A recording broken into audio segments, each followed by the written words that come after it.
Islamic. আপনি বলেন তো ইসলামের প্রথম খলিফা কে ছিলেন? প্রথম খলিফা ভাই যেটা পাই না ওটা বলে লাভ নাই মানে আচ্ছা, আমি ভাইয়াকে একটা প্রশ্ন করেছিলাম ইসলামের প্রথম খলিফা কে ছিলেন। সমস্যা নেই ভাইয়া, আপনার জন্য আরেকটি সুযোগ। আর এখন আপনারা ভাবছেন যে ইসলামের প্রথম খলিফা কে ছিলেন, এই প্রশ্নটা আমি বারবার কেন করছি? গতকালকে যখন লাইভে ছিলাম যখন আপনারা প্রশ্ন করেছেন ভাই এত কঠিন প্রশ্ন কেন করেন, এর থেকে কি এত সহজ প্রশ্ন হয়?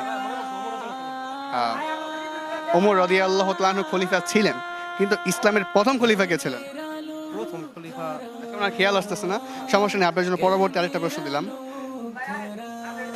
হজ কোথায় পালন করা হয়? মক্কা। কি সঠিক হয়েছে?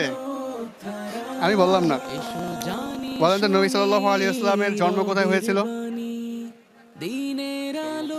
এটা তো আপনার যে হয়েছিল এই মাত্র না ধাপ করে বলে দিলেন উত্তর, এখন আবার আটকাচ্ছেন কেন?